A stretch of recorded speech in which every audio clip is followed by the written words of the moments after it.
us pray. Most gracious, eternal Father, we are thankful to be here this morning to conduct our civic business. Give us wisdom, compassion, and help us to make Pasco a better place to live and work. And Father, this morning we are especially mindful of the Waitman family. Just wrap compassion and comfort around them at this difficult time. We ask that you'll be with our first responders, our law enforcement, school teachers, doctors and nurses of this community, and also our little blessing Boots, our comfort dog. May he bring smiles to many, many people that need that. Thank you for our work today. Amen. Amen. I pledge allegiance to the flag of the United States of America and to the republic for which it stands, one nation, under God, indivisible, with liberty and justice for all. Madam Clerk, please call the roll. District 1, Commissioner Oakley. Here. District 2, Commissioner Waitman. District 3, Commissioner Starkey. Here. District 4, Commissioner Yeager. Here. District 5, Chairman Mariano. Here, and please excuse Commissioner Waitman. Now is the time for public comment. Citizens given an opportunity to comment on any current and future agenda item coming before the board or any other business under the board's purview. Today's public comment will be handled as follows. First, we will take public comment for those who are here in person. Then we will take public comment for those who are pre-registered for an online link and currently on queue. We request that you address the board. The comments are not directed personally at a commissioner or team member, but rather directed at the issues. This provides mutual respect between board members and the public. After stating your name and address for the clerk, a 3-minute timer will be activated. A green light will be shown on the podium. After 2 minutes, a yellow light will indicate you have 1 minute left. When your time is up, a red light will be displayed, 3 beeps will sound, and you should close your comments.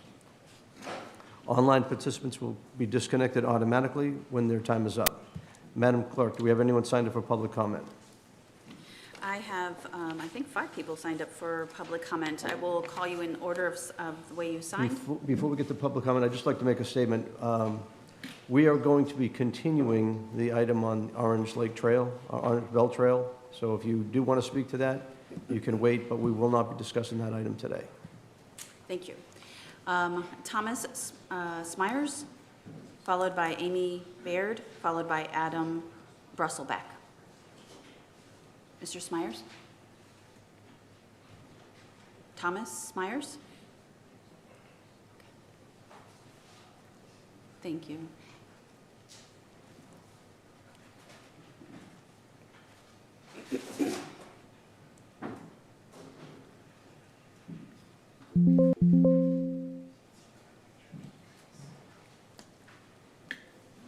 And Mr. Smyers, before you start your comments, if you could state your name and address for the record.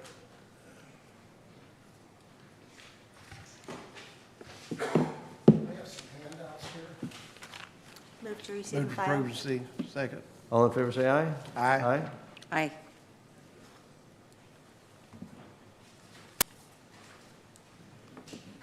Good morning. My name is Thomas Myers. I live at 10315 Armadillo Court, Newport Richey. Oh, sir, could you we can't hear you. Pull Can the you, mic your in. microphone? Sorry. Perfect. Thank you. My name is Thomas Myers. I live at 10315 Armadillo Court, Newport Richey, Florida, 34654. I was here in May, and I'm back here again to discuss the changes needed for Ordinance 53016 created in 21, which allows commercial vehicles to be parked and stored in an ER residential subdivision. For the past 2 years, my neighbor has been running a semi-restoration repair shop out of a 40 by 80, 3,200 square foot building that he put up in 2023 along the property line. The shop is open 7 days a week Not okay. from about 11 o'clock in the morning till 10:30 at night. We've been dealing with Pasco County code enforcement compliance with this entire time, and mostly recent with Pasco County Assistant Administrator. My deed until late December of 21 coincides with zoning of ER residential lot. This unsolicited ordinance has changed the zoning, and the county commissioner has known about this for over 2 years, that it lacks police ability and code compliance. Without concise definition of commercial vehicles in the different zones, you have allowed the subdivision to become a noisy area, and our property has become unrecognizable from the deeds. My once beautiful country home is gone. I'm asking you to please rewrite this ordinance so we can safeguard the property and neighbors who live next to these commercial vehicles, who are allowed to park and store in an enclosed building, so we can restore the way the ER residential lots are supposed to be. On August 4th, 2026, I have sent out a detailed letter that has happened over the two years, showing that code compliance cannot police this ordinance. And I pray that you can rewrite this ordinance so we can have our peaceful home back. I have provided a copy of the letter and photos attached to it. My neighbor has now planted bamboo all along the whole property line, 2 foot from my fence, to hide his operation. Now I'm going to have to deal with bamboo encroaching on my property. He will continue to run this semi-restoration and repair business, and there's nothing that's going to stop him. He has been doing this for over 2 years. Go ahead and finish up. Go ahead and finish up. Okay. He's been where was I? So now you're going to have that bamboo growing up over there so he can hide his operation. This should not be allowed. One semi or a semi with a 60-foot trailer shouldn't be allowed in an ER residential lot. It is too large, noisy, and it goes against Pasco County defined under rezoning for the ER lot. Okay. Also, Let me stop you. It's past the 3 minutes. But let me just say this. I appreciate you driving all the way out here to this. Sorry you have to do this. But the picture that I see up here is even the most damning, is this one right here, that shows a picture of a bunch of semis that are in there, at least 4, shows tires along there. And then on this, it looks like a Facebook post. It says, busy day in the shop today, had my son and driver busting blank while I was chasing down parts. Love when I can leave him a job and it's done by the time I get back. Thanks for the help, blank. So I know we've used this for, electronic meeting for different things with the county as far as trying to process things. This here tells you that this man is running a shop. So I don't know what we need to shut this thing down, but this clearly is self-incriminating by having this post that's out there. Pictures of his own inside shop that's there. I want to see the county attorney and Mr. Allen.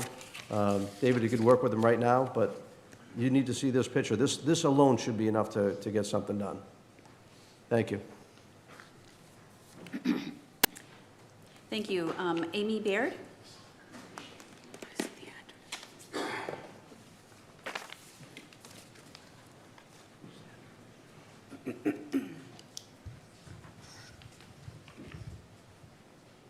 Good morning.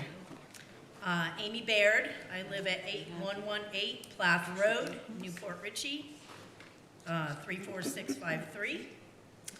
And I am here today to speak about the flock-type cameras that are being placed around the county, just to be clear about what we're talking about here. I have lived in Pasco County for 30 years. I have worked here as a local business owner for more than 20 years, as has my husband. He's been here even longer as a business owner. I have kids and grandkids who live here in Pasco County. I am here to speak about the Axon cameras. I believe that is the brand of surveillance cameras that are being placed around the county. And I am absolutely here to tell you that we did not sign up for this. The people of Pasco County have had no say in this happening to us. There's been no public discourse regarding the placement of this surveillance network.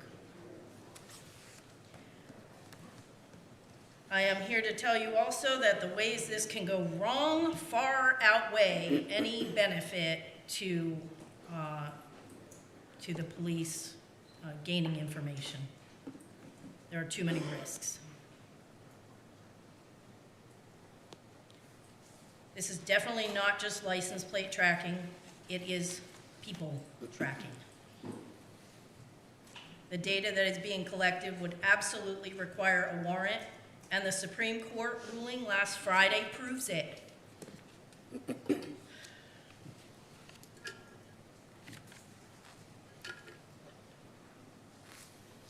Your job as my county commissioner is to protect me and remove the surveillance network cameras from any location in Pasco County that they are currently installed, and to not allow any future ones to be placed. This is a whole network of surveillance that is already documented as being abused by law enforcement in particular. There have been officers arrested for stalking people. There is an integration of these surveillance networks, which is a true concern. Data is being stored in the cloud, and the chances of our data being hacked by unintended parties is real. And there are no controls in place to protect our data. And I might remind you, your data as well. You as well are being tracked as you move around Pasco County currently. Please do your job to protect the citizens of Pasco County. Please. This is serious stuff. And protect us from the mass surveillance immediately. This is critical. Thank you. Thank you. Appreciate your time. Thank you. We have Adam Brusselback, followed by Elaine Lantz, followed by Anthony Sakanis. Sorry, I'm sure I slaughtered that last name, but you can correct me. Hello, my name is Adam Brusselback. I live at 3636 Hunting Creek Loop in Newport Richey. I'm a software engineer and a small business owner. I'm asking you not to approve more license plate cameras, and I don't think the ones that are already up should be there. One camera reading one plate tells you nothing about a wider pattern of life. Neither does 100 separate readings sitting in 100 separate places. But put them together in a database, and the pattern appears that nobody intentionally collected and nobody approved. Which neighborhood a car sleeps in, where it goes on weekday mornings, which church, which doctor, which meetings, and who else's car was parked there.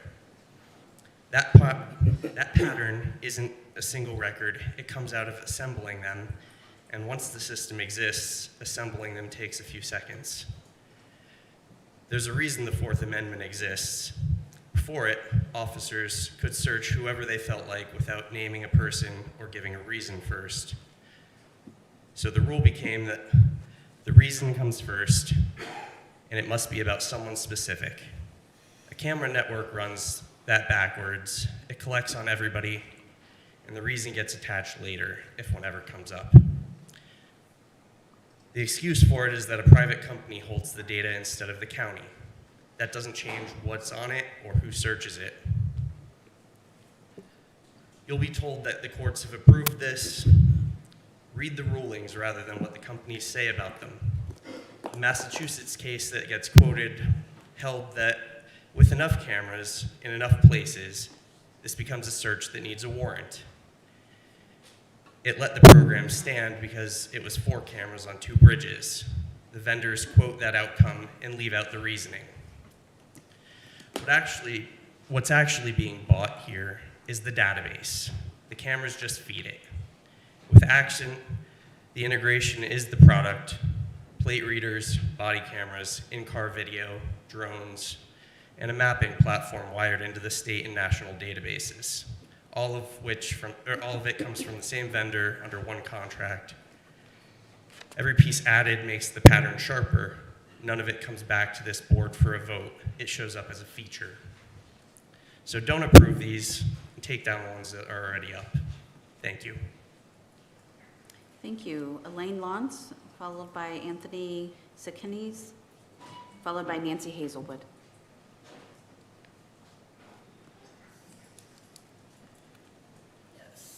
Yes, like he said, Elaine Lotz, 5827 Tennessee, 34652.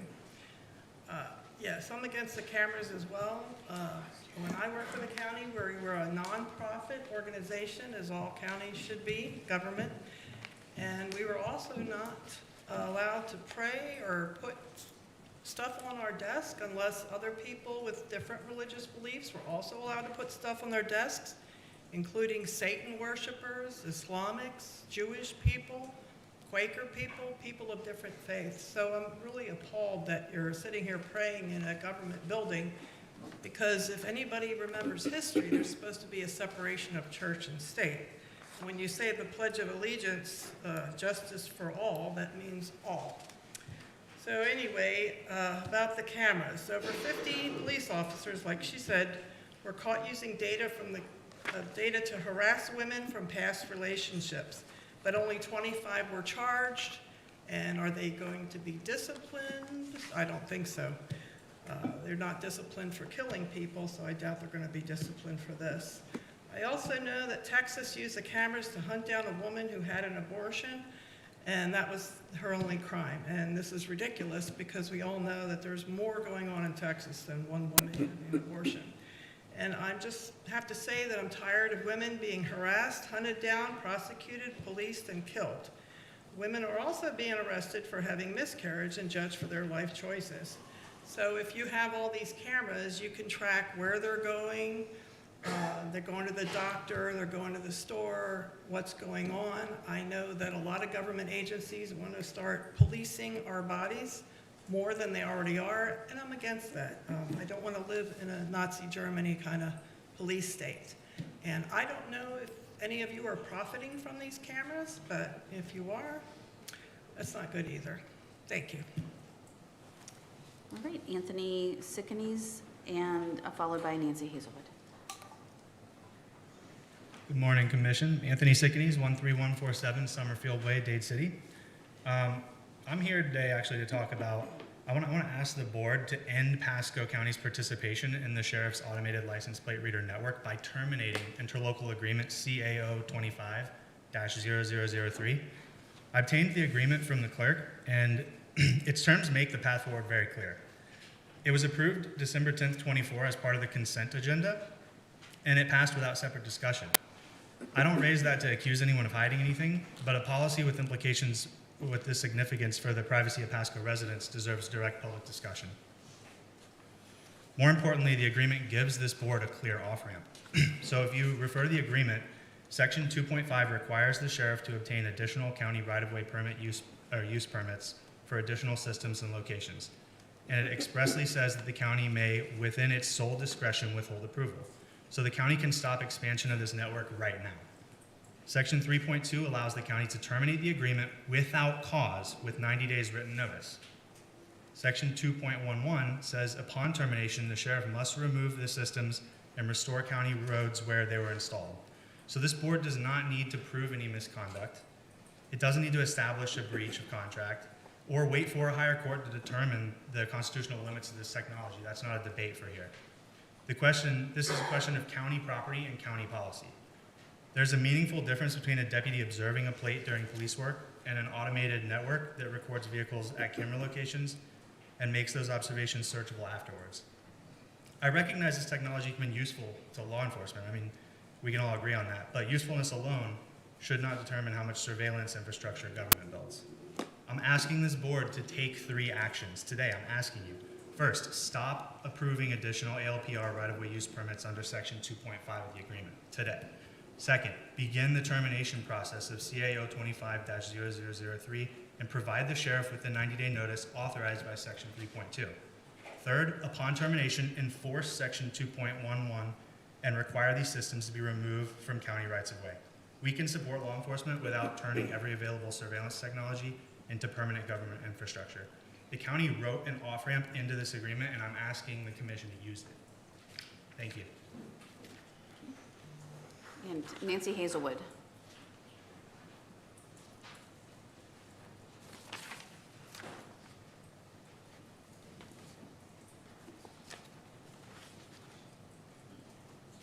Good morning, Commissioners. It's good to see you again. Nancy Hayeswood, 34110 A Nice Place. So this is kind of off the wall compared to what everybody else is speaking about, but I was going over a new ordinance and ran into conditional uses in ag lands. That's section 503. And the purpose says to preserve the rural and open character of various lands within the county. These lands are ag lands, sites of vital natural water resources, functions, area with highly productive natural plants and animal communities, areas with valuable topography and subsurface features, all of which are necessary to sustain and enhance the quality of life in the county. So then 503.3, conditional uses, the things that can be allowed in ag lands. Parachute jumps, amusement parks, automobile racetracks, medical waste disposal, construction and demolition debris dumps, sanitary landfill, yard trash disposal, mining and reclamations, sludge, septic, and other waste disposals, wastewater treatment plants, auction houses, flea market, drive-in theaters, to name a few. So back to the purpose of the ag district. I would say conditional uses in our code will destroy our ag lands. All over Florida, ag lands have become what people want to preserve and cherish and are essential for our counties. If you look back to the 2050 meeting for the public across the county, for the 2050 plan, open spaces came out number 1 and 2 as what your citizens want to save. It's not just me that wants to save these open spaces, it's your whole county and your citizens. We want to save the woods, wetlands, forests, and pastures. So of course, it would be devastating in the Northeast Rural Area Plan, which is my favorite place in Pasco County. And it has the Brooksville Ridge, which is a high recharge area, and the Green Swamp in it. So I'm hoping that the county, and I think it's time, that y'all took a step back and looked at the conditional uses in your ag lands. Please be thoughtful about this before we don't have any left. Thank you. Thank you. Mr. Chair, that's all that I have signed up. I don't know if you want to. Is anyone else in the audience who didn't speak that would like to address the board under public comment? All right, we're going to close public comment here. We have someone online. Yes, we have Brian Michaels online. You're being elevated. Can you make sure he knows that the orange belt was moved, but Okay. he can speak if he wants. Mr. Michael, you probably have heard that.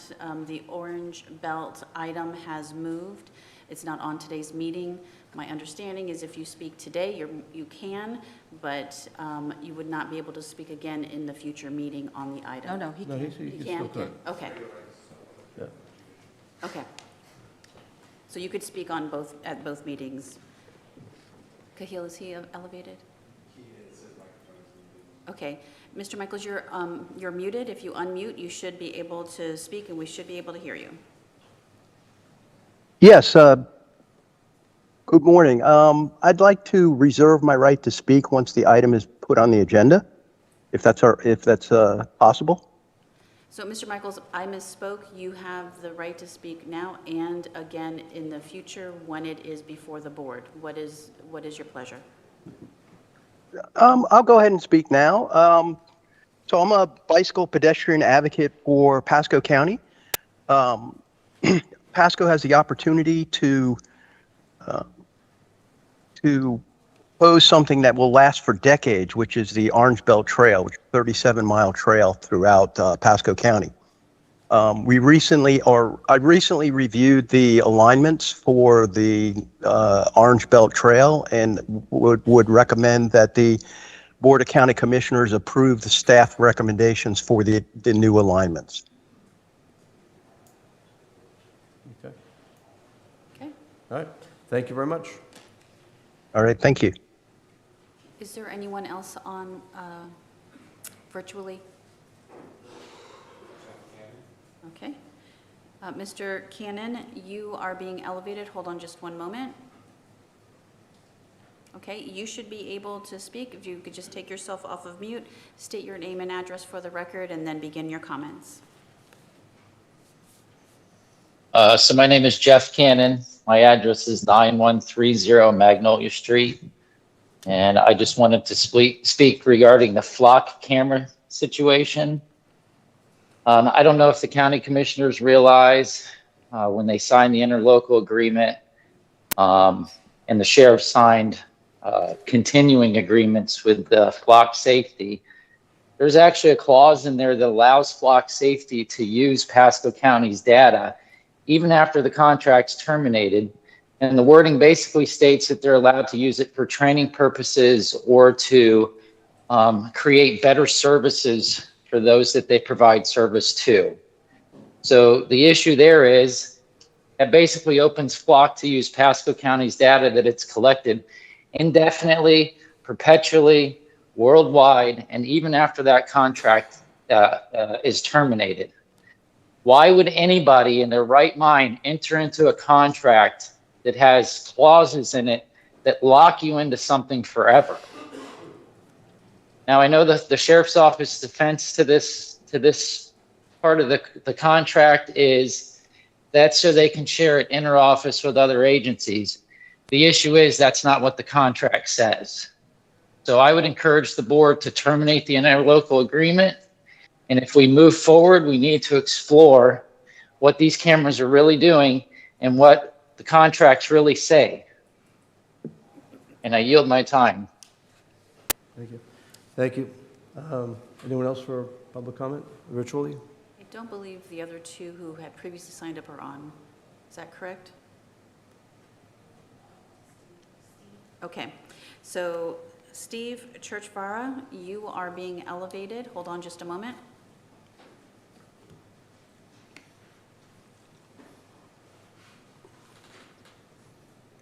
Okay, you should be able to speak if you want to take yourself off of mute and then state your name and address for the record and then begin your comments.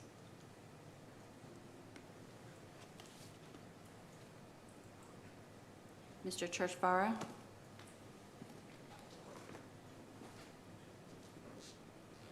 You're still on mute.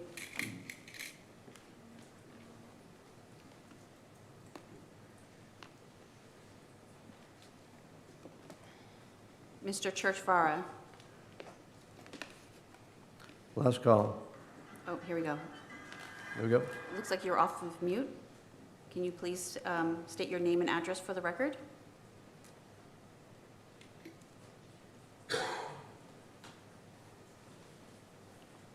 So, Mr. Churchvara, we are not hearing you, and your box is not lighting up when if you're talking.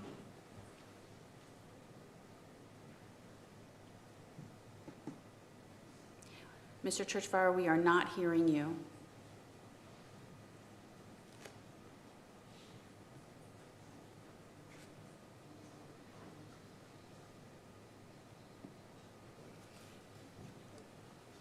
All right, we have to move on. Okay. And then is Mr. Caden on the virtually, or is he not on? Okay, so that's it, Mr. Chair. No one else. All right, thank you. In light of this constitutional question on the Fourth Amendment, I think it's worthy of having a quick conversation with the board. Frankly, I think we've got a ton of emails, not as many as data centers, but I think all of us have visited to go visit our flock camera operation with the sheriff's office. And I want to say this, our sheriff's office team has done this very respectfully, very responsibly. But bottom line comes into this shared information, the fact of 90 days. I'm uncomfortable with this going on for another day. I want to see how the board feels, if we want to write a letter to the sheriff asking to stop these things now, or what's the pleasure of the board at this moment? To stop what? To stop these flock cameras from being used in this county. No, I had a meeting with the sheriff's office yesterday, and I'm confident that we are protecting our public's identity, and they keep the data for 30 days. If you want, you can have Chase come up. Yeah, that's what I was going to say. Can Chase come Yeah. All right, let's have Chase do a presentation. Chase, come on up, please. Gina, is that teed up?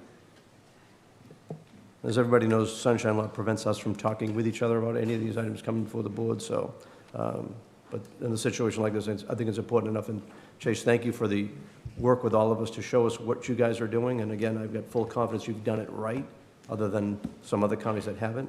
But what you've done has been great, and I think your people are well-intentioned, so I have no negative feelings toward the operation, but the citizens' complaints is what concerns me the most. So if you would go ahead and discuss it. Yes, sir, absolutely. Chase Daniels, Under Sheriff Community Outreach Operations, Pasco Sheriff's Office. And thank you, Connor, for pulling up the presentation.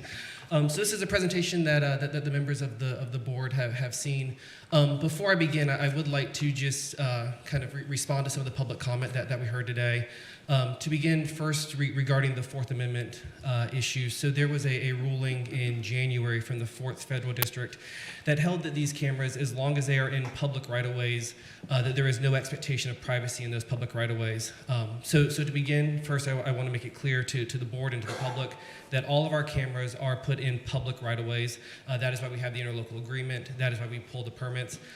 In full disclosure, there are in fact more cameras in Pasco County that are owned by entities not the Sheriff's Office than the Sheriff's Office. We have approximately 60 cameras. There are approximately 170 in Pasco County. The other 110 are owned by commercial establishments. They're owned by gas stations. They're owned by HOAs, CDDs. So just to be clear on that, not every camera that you see belongs to the Sheriff's Office. And then I would also like to address the public comment. You know, I certainly understand the concerns that were raised regarding what happens in other counties.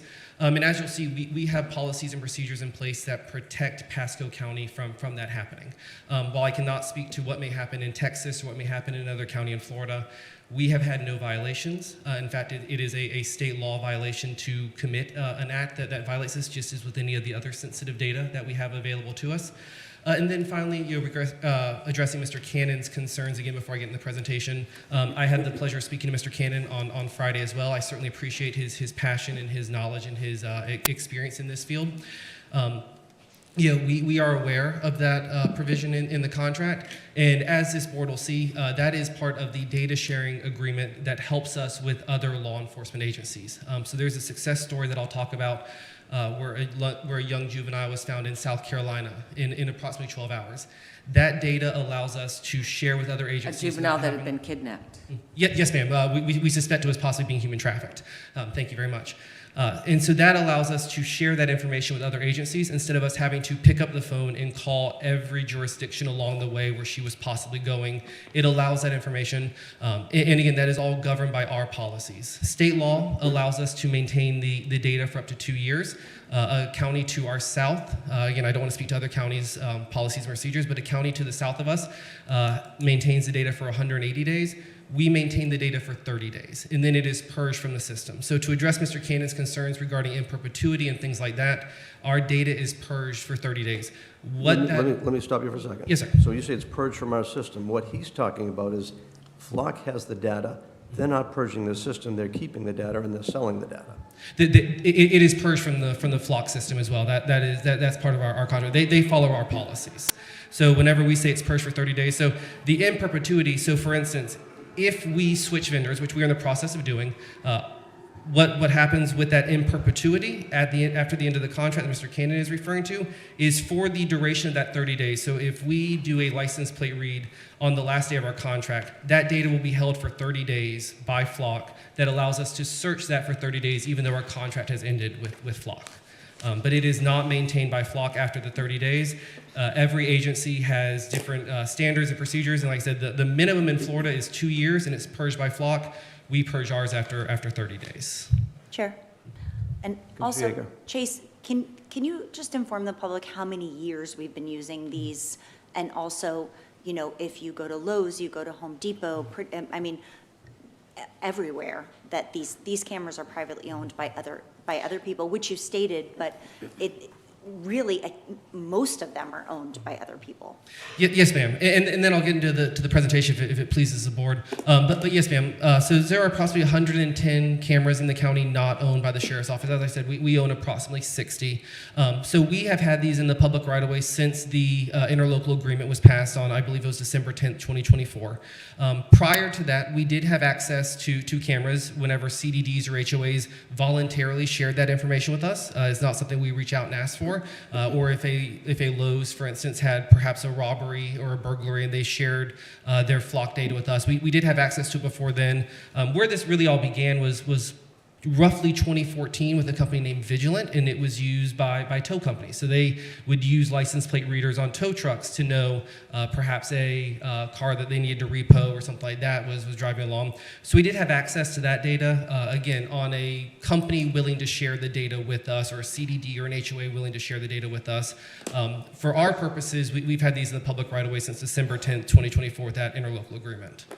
And with that, Connor, if you don't mind flipping to the next one, or the first slide, I guess. This is a presentation, please. Quiet. Thank you. So first of all, I think it'd be important to address what an automated license plate reader is. And so what you'll see there on the right side is actually one of our Sheriff's Office vehicles. For the purposes of this presentation, all the vehicles you're going to see except for one are Sheriff's Office vehicles. I do have a real-life example, but we blacked out the pertinent information in that. But so what a license plate reader is it is a still image of the vehicle. So it's a snapshot at a single point in time, and it's the same view that any deputy or any citizen in the public right-of-way could lawfully see. And as I mentioned earlier, they're installed with permission. They're placed in the public right-of-way, either under permit through the Florida Department of Transportation if it's a state road, or with our agreement with Pasco County if it is a county road. So the one thing I do want to point out in the actual capture, as you will see, it is a very narrowly tailored picture. So, for instance, there appears to be a car traveling the other way, but with the positioning of the camera, we are not able to capture any details on that camera. And also, there are no details about who is driving that car. So, for instance, you cannot see into the passenger seat or the driver's seat, but instead it largely captures the back of that vehicle and its license plate. Next slide, please. So this is what a search looks like. And again, so this is specific to Pasco County. I just want to be clear that I cannot speak to other counties or other states. But this is what a search looks like for the Pasco Sheriff's Office. So we search by a plate. And so what that requires is first of all, not every deputy or every member of the Pasco Sheriff's Office has access to our license plate reader. We require them to go through a training and then an annual refresher training, and their access is reviewed based on their position. So if someone who is certified transfers to another position, we review that new position to see if they still need access, and if they don't, we restrict the access. At this point, we have approximately 400 people, largely detectives and some of our patrol, that has access to this out of our 1,300 members. And then whenever you do search, like I said, it is a read, not a recorded video feed. So each result is a still image, and that comes with the camera location and the timestamp. We then also require that it be tied to a case and logged. So what that means is every time someone runs a license plate reader scan, it is required to be tied to either a case number or an active call number. We know who made the search, and they're also required to type in a robust narrative regarding why they are doing the search. Our policies do not allow it just to say something like search or BOLO. Instead, it requires, a witness told me that the suspect left this location driving a vehicle with license plate ABC123. We require that level of detail, and that, again, protects the public, but also helps with our investigations, because certainly the court process can take a lengthy time sometimes. And so the last thing that we would want is one of our deputies to be on a stand in a criminal case and 5 years later be asked why they ran a scan, and all they had to go off of was BOLO. Instead, we want that robust narrative to, again, provide the public accountability and transparency on why that search was run in the first place, but then also to make sure that we are helping those criminal prosecutions so that those details are remembered and refreshed by the deputy. And then, as I mentioned earlier, our LPR cameras are set to only keep 30 days of records. That window is short by our design. Like I said, state law gives us up to 2 years. Some counties in this area keep it for 180 days. We choose by choice to keep it for 30 days. Next slide, please. And again, I'll fly through this because this is something we talked about earlier, but this is what they actually capture. So again, as you can see in these two pictures, very narrow views on the camera. There appears to be a car there in that far right lane ahead of the vehicle, but as you can see, we don't see any details on that. Next slide, please. And so then I do think it's important to also make sure that the board and the public understand what license plate reader cameras do not do. So there is no facial recognition. It cannot identify a person by their face, and there is no ability to search for images of people. There is no audio. I know that is something that we've heard. There are some cameras that do collect audio, so it's something that you guys may have heard called ShotSpotter, for instance. Like the Jacksonville Police Department, I believe the Tampa Police Department have ShotSpotter. What that does is it listens for sounds of gunshots, and then it can trigger law enforcement. They just picked up a sound of gunshots. That is not something we have. We have no intention to have that. So our cameras record no audio. And they also record no video. As I mentioned, they're a still shot in a point of time. So they actually offer, in some instances, less information than a standard DOT traffic camera. They also have no biometric or ID data. It collects vehicle data only. It's a completely separate database to see who who a vehicle is registered to. That's maintained by the Florida Department of Highway Safety and Motor Vehicles. These LPR cameras do not tie into that.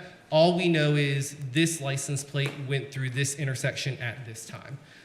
Again, no tracking of people, so they cannot tell one person from another. And as I showed in those sample shots, they do not even see people at all because they are not showing anyone who's even driving the vehicle. And then to Commissioner Mariano's concern, again, just to reiterate, no data sold or shared outside of law enforcement, and that is also pursuant to Florida law. So again, the clause in the contract that talks about sharing in perpetuity and all that also has a clause that talks about it being governed by applicable law. We've confirmed with Flock that the applicable law is the Florida state statute that limits this to law enforcement use only, no commercial use. Next slide, please. And then again, I'll breeze through this because we've talked a lot about this. But again, 30 days. Everything has to have an authorized purpose, which is tied to a case number or a call number. We have restricted and trained access, so only those approved trained users can access the system. Every search is logged with that valid reason. We own the data, and then we also conduct an audit of our searches to make sure that there is nothing out of the ordinary. For instance, we even go so far, if a detective is traditionally assigned to an 8 to 5 shift, and they are doing a license plate read at 2 a.m., we know that. We have a conversation with the detective saying, hey, why were you running a search at 2 a.m.? What has happened every time so far? That detective has been able to show us, and it's been confirmed by their timesheets, by their supervisors, by the people on scene, that they were called out, maybe on an investigation. They were working during their 8 to 5 shift, and there was a development, so they got called out because we are a 24/7 agency. But so we even go so far as to look for searches that are outside of someone's normal time window. But to date, again, I'm aware of concerns and violations that may have occurred in other agencies, but we have had no violations in the Pasco Sheriff's Office. Next slide, please. And then, as I mentioned, these are also governed by Florida law. So the two Florida statutes that govern these are 316.0777 and 778. The Florida Department of Law Enforcement has also published statewide guidelines. Again, that limits, whenever it comes down to that provision that Mr. Cannon spoke about, the applicable law limits this to a law enforcement purpose only, no commercial use. Again, vehicle data, not identities. Again, it is the license plate, confidential and case limited. I think this is something that's important to address because I do know, one of the commissioners had a question whenever we were doing the demonstrations for you all regarding public records. So Florida state statute exempts these searches from public record.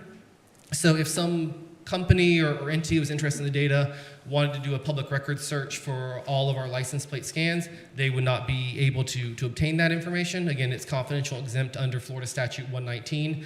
The only exemption to that is for a vehicle that you can prove you're the registered owner of. So if you are ever concerned about why your vehicle may have been run, or if your vehicle had been run by the Pasco Sheriff's Office, if you can prove you're the registered owner of the vehicle, Florida law does give an exemption that your vehicle becomes public record only to you. And again, we think that's another example of accountability and transparency put in place by the Florida legislature so that someone can make sure that their license plate is not being run inappropriately. And then I know there will be a discussion later today regarding school zone speed cameras. But so just so the board is aware, so these cameras are different than those cameras. These cameras do not issue any citation. It's an investigative tool, and in fact, Florida law does not allow us to use these cameras for enforcement action, which is why there's a separate statute dealing with school zone speed cameras, which I believe you'll be discussing later today. Next slide, please. And then I do want to address again. Yes, Chase, yes, ma'am. But before you get up to the next topic, can you give them an example of the severity of cases when you use these plate readers? Yes, ma'am. Absolutely. If I can get through this real quick, then I'll sure. get to success stories if Yep. that's okay with you. Yep. Just so they know, like, it's just for the harshest of crimes. Yes, ma'am. Thank you very much. So we do have, there are 3 vendors. Unfortunately, these vendors do not communicate. So that is why you'll see that we have agreements with Flock Safety, Axon, and Motorola. Again, that is so, these are entities that all of the different counties around us use, some of the businesses around us use. So we do have agreements just to have a full view of what type of data we have access to. Next slide.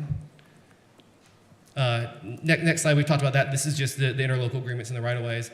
So to Commissioner Yeager's point, I'd like to talk about a few examples. And so to be clear for the board, so our policy, and again, this is specific to the Pasco Sheriff's Office. I cannot speak to other counties. So I would certainly like to point out that our policy, again, specific to Pasco, we only allow these searches to be for any felony offense, any offense involving the use, attempted use, or threatened use of violence against a person without regard to the degree of the offense, any act of domestic violence, stalking or cyber stalking, violation of an injunction for protection, a no contact order, or a court order condition of pretrial release or community supervision, any sexual offense, any offense in which a child is the victim, including luring or enticing a child, leaving the scene of a crash, driving under the influence. But again, to that point, we cannot use the camera read as proof of that. So that basically comes in if someone calls in to FHP or us and says, hey, there's a car swerving all over the road, this is their license plate. That is so a deputy can help locate that vehicle, but then the deputy still has to witness the offense. So if the deputy finds a vehicle and the vehicle is driving at a normal speed, not acting impaired, there is no traffic stop based on the data alone. Unlawful discharge of a firearm and improper exhibition of a firearm or other dangerous weapon, cruelty to animals, theft, trespass, and any attempt, solicitation, or conspiracy to commit an offense listed in this section. And I do want to speak specifically to the trespass as well. Thanks to our partnership with Pasco County, that is something that we do have some of these cameras at county parks, for instance, to attempt to end trespassing on boat ramps and things like that after hours. But with those limited things, I do want to talk about just a couple of success stories that come with this. So this is a case from about 2 weeks ago. So we received a call from a nearby law enforcement agency that they were conducting a murder for hire investigation. A man was attempting to contract with another person to kill that man's wife, and they had the suspect's vehicle and license plate. And through partnership with Flock Safety, they had conducted a license plate read that showed that the individual, as you see there, was on the Suncoast Parkway at Highway 54 and had moved into the Pasco Sheriff's Office jurisdiction. So we were able to intercept that vehicle, and as he was pulling into a parking lot suspecting me to hitman, he met a sheriff's deputy instead and was taken into custody. And so he was arrested for conspiracy and an attempt to, for a murder for hire. That was 2 weeks ago. Like I said, this is the one real example. As you see, we did black out the license plate, so it's not visible. But these have real world scenarios, and again, one within just a couple of weeks. Next slide. So again, some more cases. The case that I spoke about earlier in South Carolina, where we had a endangered juvenile that had gotten into a vehicle. We suspect that she was going to become a victim of human trafficking. The individual, the male individual she was with, actually took her to a location near Columbia, South Carolina. As you can imagine, that type of investigation can take days, weeks, months, and who knows how successful we would have been in finding her. But thanks to the camera reads and a witness who provided us the license plate of the vehicle that she was seen getting into, We were able in about 12 hours to locate that vehicle, and local law enforcement in South Carolina were able to recover her safely and arrest the individual. And that goes back to the data sharing, as I said, to allow us to share that with a law enforcement agency all the way up in South Carolina. There are also numerous missing juveniles we found. And in fact, missing persons is our primary use of this. As you see there on the right, a single LPR hit led unit straight to a missing danger adult who was located and recovered safely. That happens a lot with silver alerts when the individual may be driving away in a vehicle they own, and a loved one or someone that cares for them gives a license plate. We can really pinpoint where they are, what intersections they've gone through, and that allows us to then respond to that. Again, within that very narrow parameter of what we're allowed to search. Next slide. And so again, these are just some other real life examples. So we had a wanted suspect who was wanted for domestic burglary. We had a strangulation suspect. We had a repeat retail theft suspect. Next slide, please. A key individual that was involved in a homicide, stolen vehicle alerts. Next slide. And again, there are numerous cases that go into the benefits of these. In fact, we had a case with a stolen vehicle. It was being towed by a tow truck. So the LPR had a hit that showed that license plate was active. Whenever the investigating deputy pulled it up, it noticed that the... All right, Chase, you got a bunch of stuff here, but we got a bunch of agenda. Yeah, absolutely. Yeah, so If anybody wants to see this, this will be part of the public record, so you can look at it, so that'd be fine. But, and again, I don't have any problem with the way you guys have actually done it. Problem I have comes with like emails that I got earlier, and it says this. It says, I believe the widespread warrantless collection and retention of this information raises serious Fourth Amendment concerns. The Fourth Amendment protects Americans against unreasonable searches. You've used the word search in this whole presentation probably 20 times. Nobody here, I don't think in the public, wants to be watched by the government over and over again. Well, the work you do with the information is great. However, when you've got a private company that can take this information, especially from what seems to be going on from a report I got from Gain SEC, which I've actually got Todd Bailey from IT looking at to see all these issues that are going on with it, to go check with the data as far as what's being stolen, even from Flock. Never mind what Flock's using it for or selling it for. The basic thing is you use the word an authorized search. None of the people driving along that didn't give you authorization to me are unauthorized. It makes it an unauthorized search. The compilation of all the data is where the problem is. Not just you reading a plate, sounds great, but it's the data collection and what goes on is where the big problem is. And that's where I think you're getting to where we're stepping over, where people don't want all that data put on them, which could be used against them. And they're not even being served. I mean, we have, Miranda laws to go check people out and say you're under, arrest for whatever, but you're doing searches without any of that information. If the private group wants to go out, like Lowe's wants to have a camera out, if I want to have a Ring camera, which I do, I'm protecting myself. That's good.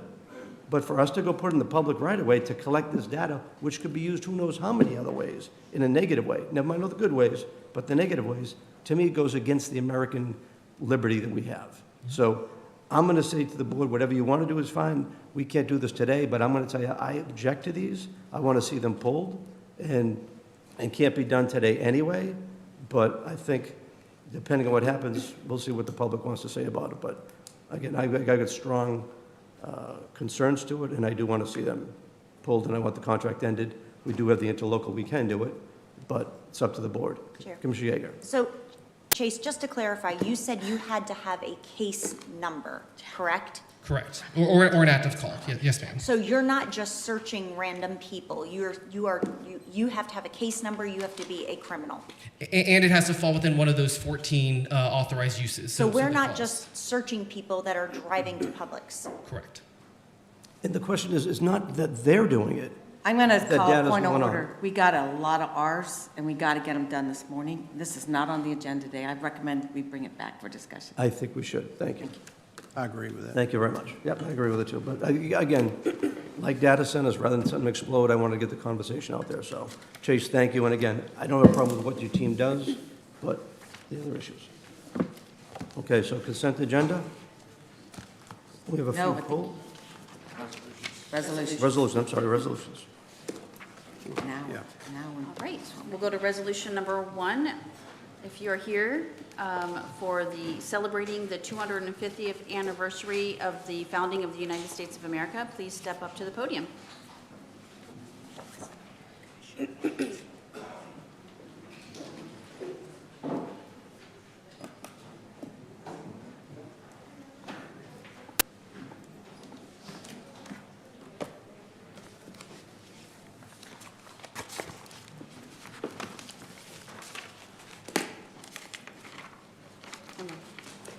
Good morning.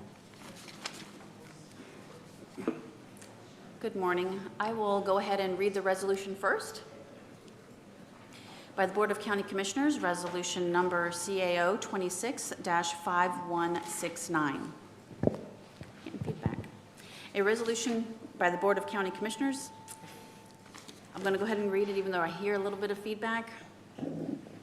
A resolution by the Board of County Commissioners of Pasco County, Florida, celebrating the 250th anniversary of the founding of the United States of America.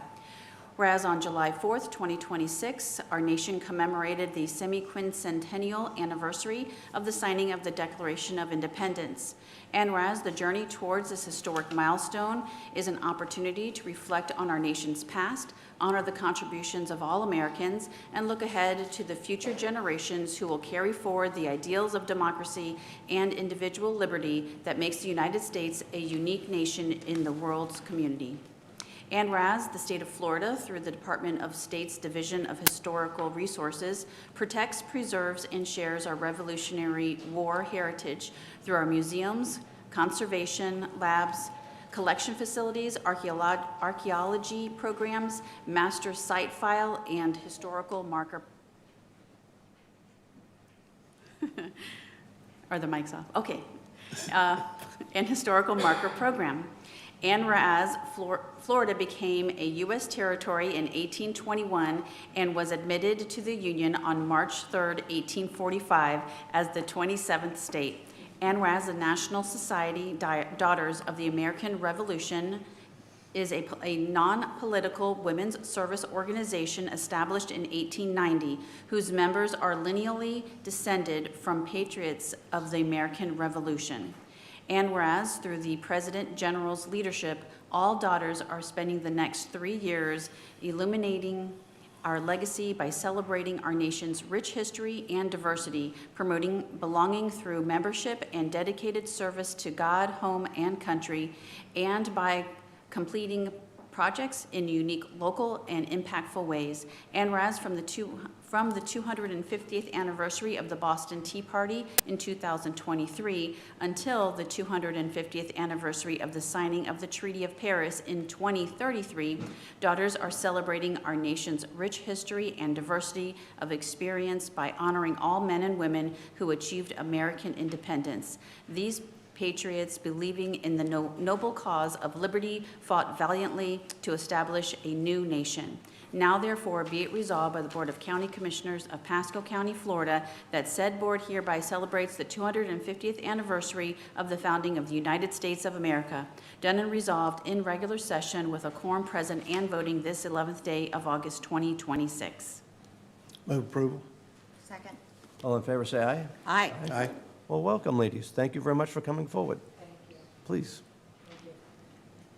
I would just like to say thank you to Pasco County and the Pasco County employees that were very much involved in the 2 years' worth of planning that allowed us this celebration that we had on July 4th. East Pasco County Celebrates was the name of our committee. We were recognized in the 119th Congressional Record of the United States Congress for the celebrations that we had here, as it was not just one city and one town. It was a conglomerate of East Pasco County residents, churches, 7 schools, students, bands, and the public. We had between 600 and 700 members of the public that attended. Pasco County provided our fireworks for us out at Earth Park. We so much appreciate that. Everyone had a wonderful time, and we thank you very much for recognizing America's 250th birthday and the celebration we had for it. We're proud to be Americans. Everyone's proud of our government and the way our government process works. It allows each and every person here today to be here today, to speak to your representatives and have your voice listened to. This is what America's all about. And the Daughters of the American Revolution are here to ensure that we continue to educate the public on our founding, our government processes, and we hope everyone continues to support the American way of life. Thank you. Well, thank you very much. We greatly appreciate your coming forward today. Did you want to speak as well? Could you, No? I'm sorry, before we move on, could you state your name and address for the record? And very well said. Oh, thank you. My name is Marie Wunderlich. I live at 9735 Wollaston Drive in Dade City, Florida, and I am the regent of the Pasco County Daughters of the American Revolution chapter. Thank you. Well, thank you for your great work.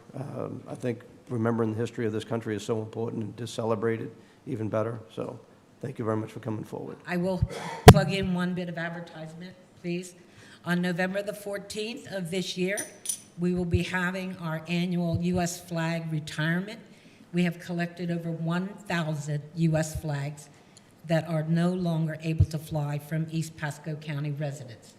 So the public is invited. It's open to the public. S&S Ranch off River Road, November the 14th between 10 and 11. Please come out.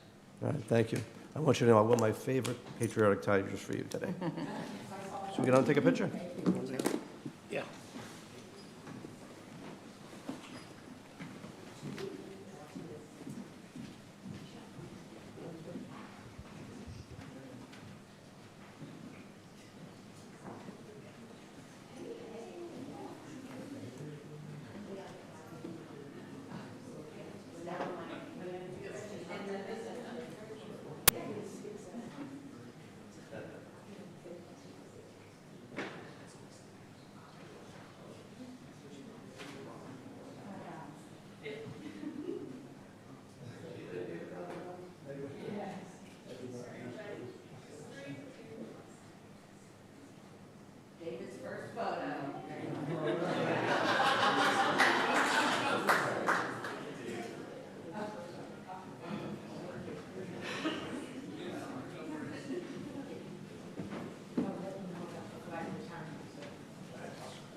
How do you feel in your first photo?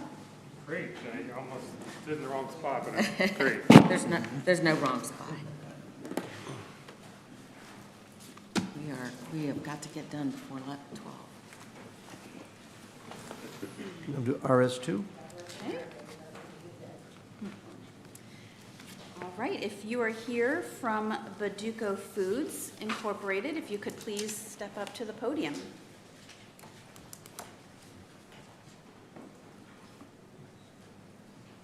All right, Bill, you're on. All right.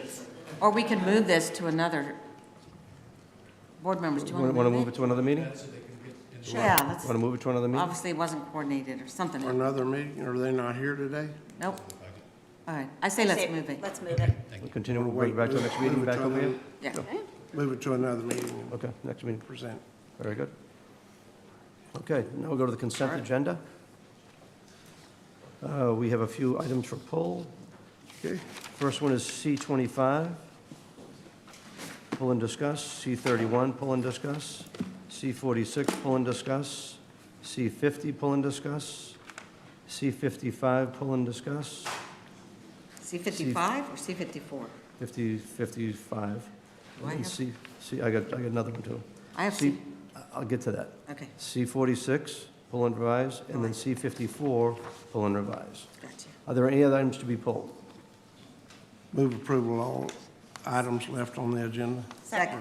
for All in consent. favor, say aye. Aye. Aye. Okay. We'll go to item number C25. Commissioner Oakley? Okay. Reason I pulled this was the fact that with all the floods and all we've had over the last, this last couple of years, so we had a lot of water in the Zephyr Hills area. And this project here is actually one of the first projects we're going to start to relieve the water going south out of Zephyr Hills. And it will, because of this new ditch and all they're going to put there, it'll move quicker out than it would before. And this area has always been, far back as when I was with Swift Mud, we looked at that area many times and had it cleaned out because it seems to gather a lot of trash now and slow down the water leaving Zephyr Hills. So we're helping, that's the start of helping relieve the floodwaters from inside Zephyr Hills in their local area.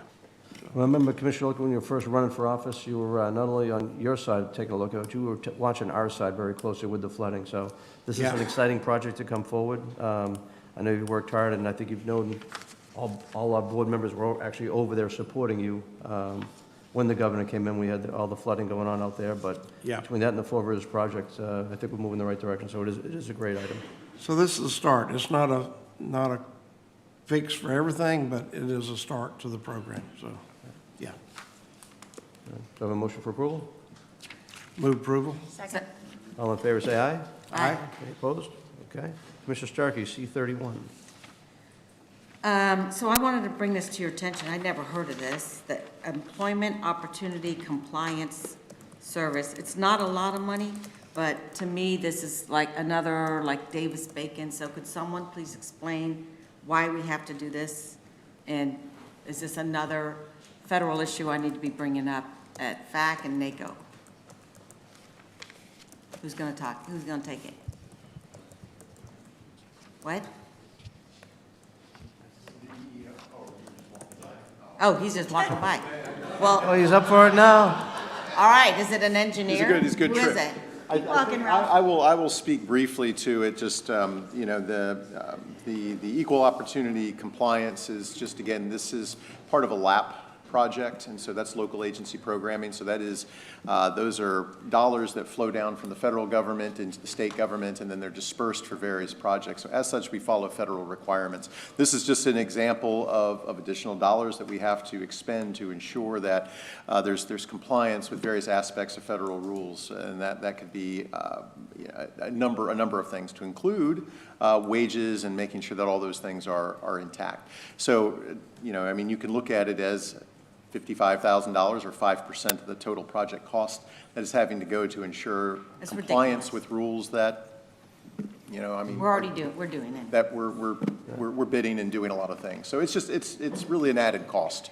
So we'd like to your Ralph projects. or our federal lobbyists, if board members, I'd like them to give us a one-pager on this and see if I need to elevate this as another way that we can trim money from the required costs of our contracts and save our Well- taxpayers money. And Ralph and I, with our lobbyists, were in the Department of Labor, was it? Talking about this exact issue. So this is one we can bring back to them to say, not only are we doing it, but we even had to spend money to the tune of doing it, not even internally doing it, just to make sure we're doing it right. And, yeah, definitely, I'm glad you pulled it. It is something that's definitely a waste of money. We can follow rules, and that's all we gotta do is tell us to follow the rules. I'll take that as direction to pull a white paper back for the board, and then we can get them to And you. And right to we'll the work people through we Ralph and our met federal with. lobbyists. Yep. Yes, sir. Awesome. Thank you. All right. We have a motion for approval. Yep, move to approve, Second. sadly. All in favor, say aye. Aye. Any opposed? Okay. All right. Item C46. This item here, I pulled it just for a reason that I don't know if we got enough capacity with Newport Richie. There were 3 items put through that had to get looked at. One got recommended. We had a committee look at it. They did recommend it, but I'm not comfortable with moving forward with it. It'll be up to the board. And again, they probably couldn't research my concerns that I had. So I'll bring Adolfo up real quick from Utilities. He can speak at least to the concerns over capacity at the Newport Richie wastewater plant. Good morning, Commissioners. Adolfo Gonzalez, Utilities Engineering and Contract Management Director. Commissioner, based on the daily monitoring reports we received from the city of Newport Richie's wastewater plant, they're currently at about 61% of the permitted capacity. So they have capacity to treat up to 7.5 million gallons per day of wastewater at that facility. We are an equal partner in the use of that facility. Right now, about half of the flow they're treating comes from Pasco County customers and half from the city customers. Total, which is around 4.5 MGD out of the 7.5 MGD they have permitted capacity at that site. So as far as we know, the plant has no stressors that are affecting their operational abilities to treat wastewater coming into the plant. Okay. Let me ask Mary a question. Thank you.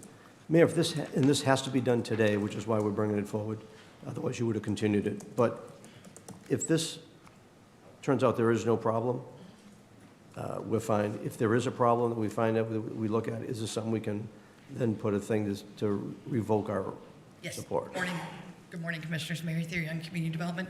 This is just the approval for them to apply for the 9% tax credit from the state. Okay. The project still needs to come through all the planning, all the permitting and everything through the county. This is just a financing structure. Okay.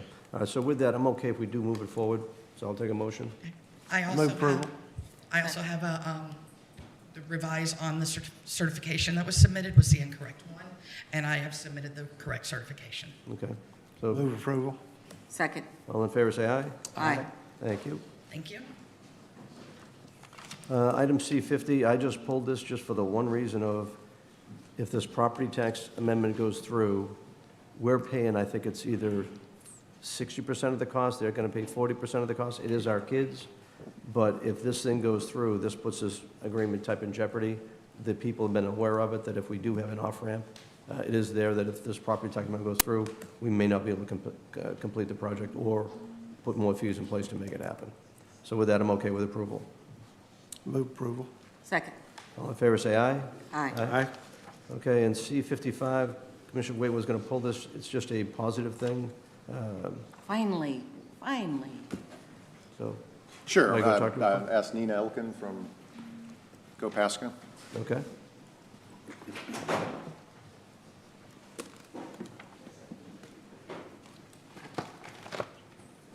Good morning, Commissioners. Nina Elkin, Pasco Director. So I'm happy to see that this is finally making to the agenda and it's going to be approved. This will provide, additional mobility options for our residents in the area of Hudson and Shady Hill. So we're very excited. That's going to be a great item. Great to see it come forward. Hopefully, it's going to lead to more and more innovation. So, Yes, thank you. Great, thank you. If the board wants, we do have a representative from that company here if you want to hear from them. You want to say a couple of words? We are. Sure she does. Thank you very much, Mr. Chair. Claudia Miro, Vice President at Freebie. We are super excited, have had many conversations about this the last couple of years, so we're very excited to come bring our microtransit program here to Pasco County. So thank you very much. And to the great staff, Nina, James Flaherty, everybody's been great with us. Thank you. Awesome. Great to hear. Move approval. Second. All in favor, say aye. Aye. Okay. And item C54. Oh, no, you got 46. See Oh, 46. sorry, 46. Well, 46. did 46. And I have a question on that one. I think 46 is a duplicate. Yeah, we just did 46. Yeah. I know it's on here twice, but we did it already. Okay. All right, so C54, this is just a feel-good thing, et cetera, with great improvement for the pull and revise. Good morning, Tim Laguti with the Better Future Program. I report to Chuck Lane, who has a conflict this morning. Okay.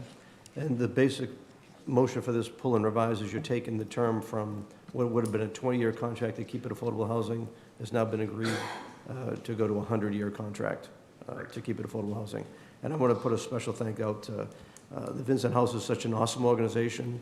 David Lambert from Withlacoochee Electric Company, the best electric company on the planet, wants to see this go as well. So when this came up in conversation yesterday, you guys had your conversation, he agreed to go the 100 years. That just shows you the commitment to the affordable housing, which this program is all designed about. So again, I want to thank Mr. David Lambert for doing just a phenomenal job in keeping to the mission. This is a phenomenal project.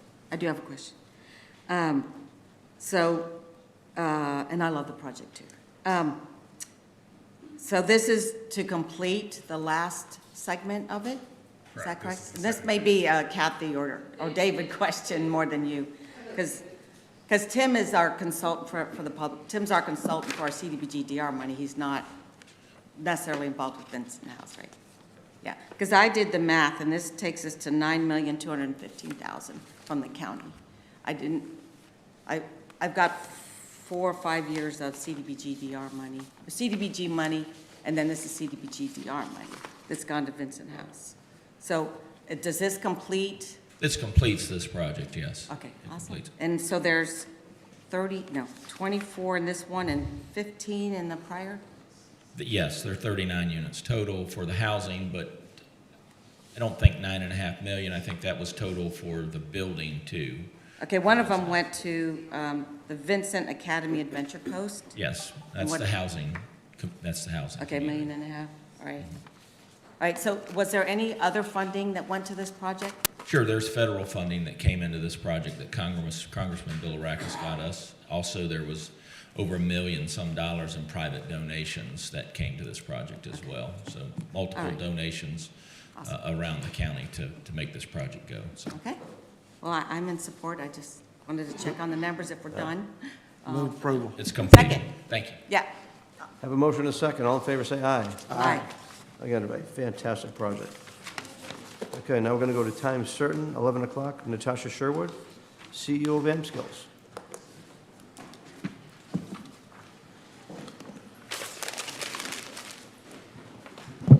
Natasha Sherwood, 3511 Catkin Bloom. Hey, Mike, stay for a second. 3511 Catkin Bloom, Lutz, Florida 33558, CEO of AmSkills, newly appointed. I'm just here to introduce myself. I've got a chance to meet both of you. Excited to see what we can do with the building and with the individuals and how much more training we can advance.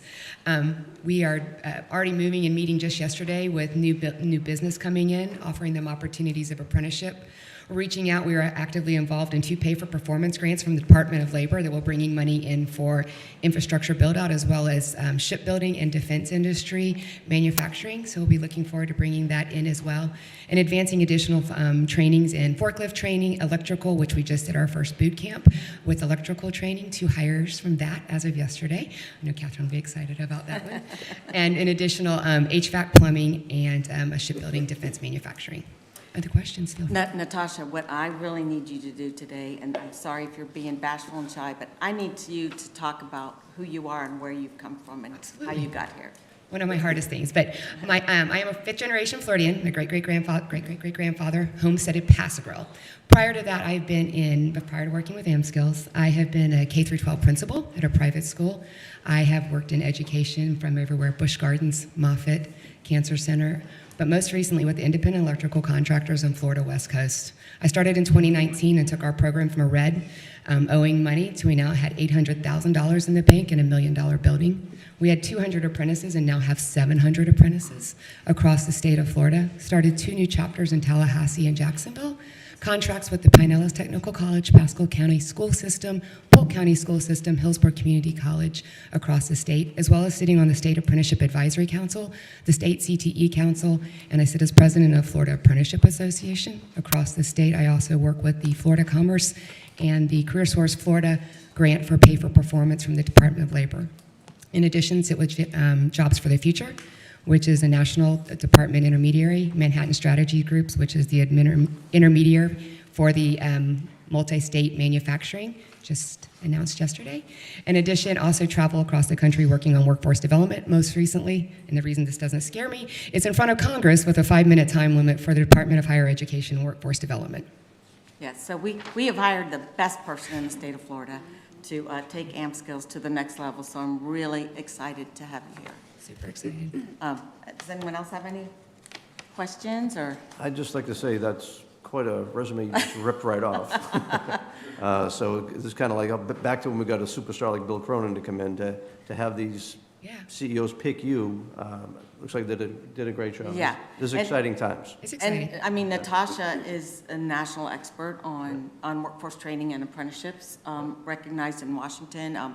Good friend of our new Commissioner of Education, Henry Mack. And I just am really excited to be working with Natasha going forward. So she's got a real passion for this, I can tell you that. Yeah. I look Absolutely. forward to work with you real soon. Absolutely. If there's anything, feel free to reach out. We're ready to add some more training over there and get it full and loud. All right. Thanks, guys. All right, thank And you. we have another speaker. I wanted you to hear a wonderful story. I've texted Danny Burgess, Senator Burgess. He's all about homeschooling. So I said, Danny, if you're free, turn on the TV so that you can hear this program that we have at AmSkills. So introduce yourself. Hello, my name is Dina Fox, and I'm the founder and director of ClassSource. We are in our 23rd year of a nonprofit serving the home education families in the Bay Area. We've worked with thousands of families, and thankfully, the Step Up for Students Scholarship and FEP UA FTC PEP program became a new method of meeting educational law in the state of Florida. This is the 4th year of the program. The program has allowed me to partner with vocational training experts. My first one, and only one at the moment, is AmSkills, because they are excellent. And we're in our 3rd year of that program. In the 2 years that we've had graduates from our program, our students have outperformed the public schools by 400%. Can you say that one more time? In the first 2 years of our program, our graduates have outperformed the public schools by 400%. The average 9 through 12 vocational student in the state of Florida gets 1 manufacturing certification. Our students in 4 semesters earn 6. The reason this works is that we've cut the red tape and parents are at the helm. The students take it because they want to and they are motivated. Our students received, 2 of our students chose to apply for every Bright Future Scholarship. And for the first time, manufacturing students that are homeschooled have achieved the Cape Bright Future Scholarship. This is in the state of Florida. Florida You have the only. first 2. They're the first 2 ever that the industry knows of. I did not realize what a big deal this is because I'm very busy helping parents homeschool and setting up classes for my program. But I was honored to go to the Bama dinner, and apparently they were very excited about it because, boy, do I have a stack of business cards to call someday. But because I am the principal, I don't have time right now. I wanted to tell you that home education is going nowhere. It is thriving, and we have results. Not only did our students achieve that CAPE scholarship, they achieved the academic scholarship as well. But they're choosing to go into vocational fields because it is the future. I would love for you to come by ClassSource at any time and see what we are doing there. The manufacturing portion happens at the AmSkills facility in Holiday on Fridays, but our classes are in person Tuesdays and Thursdays all day, and we have everything from soup to nuts going on. This year, we also launched our dual enrollment partnership with Palm Beach Atlantic University, and home education students will get to take dual enrollment classes in person with professors at our program. We are very excited. This scholarship has given us the means to enter the vocational field because vocational education is not cheap, and home education families are not willing to put their children into a system to get that vocational training that they are protecting their children from. I would encourage you to really look closely at what you can do to support home education families in being the future workforce that you're looking for. Our students have become interns for Pasco County Utilities. We now have our first employee of Pasco County Utilities. And we also have several of our students employed in area manufacturing companies that they get the opportunity to meet because of AmSkills. We want to expand this program beyond manufacturing into electrical and HVAC and every other realm that we can give them hands for, because the home education family is looking for the old way of being an apprentice, and AmSkills has figured that out beautifully. Thank you so much for letting me talk to you guys today. And Burgess, hi. Jason says hello too. Hope you're watching. I do happen to serve on the board for the Home Education Foundation, which is the lobbyist for home education in the state of Florida, and get to work with Tallahassee regularly. And it's a pleasure to get to talk to my local people because I know this is where it really matters and touches our lives. Thank you. Thank you so much. Thank you very much. Commissioner Starkey, thank you for bringing these 2 ladies forward and make this a time certain Right? to make You sure we did that. didn't know about this, did you? No, I didn't know, and I'll tell you Yeah. what, I want to get with Bill Crum, David Engel, and Yeah. everyone else to try to push AmSkills to go more of this training, because exactly what we got a big project we're working on too, so delighted Be to have my you. pleasure. Thank you, Thank appreciate you. it. You know, I was listening, I watched a reel, I think it was on X, and I don't remember who the gentleman was, but he was discussing that he had just had a conversation with the CEO of Ford Motor Company, and Ford currently has 5,000 open auto mechanic jobs across the country. 500,000. Oh, 500,000? Yes, I Paying showed that video. $120,000 a year for a technician, and they cannot find the people. Mhm. And they are very, very worried, Yeah. very worried. Oh, yeah. So No? the whole country needs programs like I'm AMSCO. so excited you brought him forward. It's awesome. Okay, so we still got a bunch of things to do, but Bill Cronin? Pasco EDC quarterly update. Bill, try to go quick if you can. We got two more things trying to get behind you before. Put my best auctioneer voice for you today. And thank you again. I'm pleased to be presenting our third quarter results for our MOU in agreement with the Board of County Commissioners. I do have copies of the presentation. Thank you. Second. All in favor, say aye. Aye. And let me just first say, what a pleasure to hear about the talent that we've got coming into the area, as well as the focus on workforce. When we go out to recruit companies and have companies move here, talent is still the major driver. I mean, land is great. Buildings are just buildings anywhere in the United States, but it's the people. And the partnerships that we've shown here continue to actually bring us those results. As I go forward here, starting out with our presentation, I was asked to just put a little executive summary at the beginning of where we're at with our wins. So far this year, we've had 12 wins. That's companies that have chose to move here or expand here, that are here to create jobs or new capital investment. Speaking of which, 127 million of new capital investment that we didn't have before, just in the first 9 months of this year, 275 new jobs, and 694 jobs retained. So that means the companies that we're working with here on competitive projects that might have moved when they start looking at real estate in other places. So that's taking care of the people who brought us here is probably the most important thing we do. As far as new square footage, over 141,000 new buildings in the area, and 331 total square footage new, 141 of existing. So they're actually using some of those existing spec buildings and flex buildings that you all saw built in the past.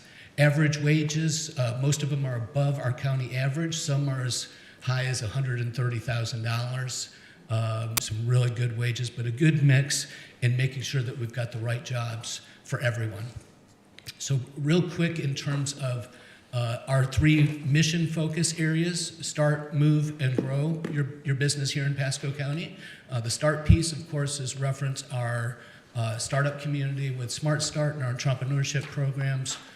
We hosted an event for microloan donors. So far we've had over $2.6 million of microloans that we've issued out to local small businesses that can't get a loan from a bank. That all came out of about $1.6 million in funding. That means we have over $1 million that has been recirculated or revolving now on the street. So the program is working and growing. We've had a total of 732 businesses attended our workshops from Smart Start, and so far we've had at least 24 events that we've represented and got the word out of what's available for our local businesses through the Smart Start program and through the incubators. 20 companies launched in Q3, 12 from West Pasco, 15 from the Grove, and 27 from East Pasco here in this side of the county. Just a reminder, the 12 that we're talking about in West Pasco, that's co-located with our friends at AmSkills that we just heard from. We've had 54 companies to date that launched this year out of the Smart Start program. As far as recruitment goes, I touched on some of the larger projects there, but we've had 48 meetings and presentations to different entities that are part of that site selection process, and had 9 in-person meetings with those decision makers in other areas. So for example, we just had some of our staff up in Minnesota, called on some companies there, had 6 target industries that are interested in moving to Florida. And then promoting the domestic market going through the United States. There's still a lot of people that want to move to Florida, so we actually get out and attend those shows with our partners like Bio International, which we co-marketed with Moffitt and Spiros about our life sciences projects. So 3 new leads in this quarter, but 17 new projects. That's pretty strong to have that many projects convert into projects.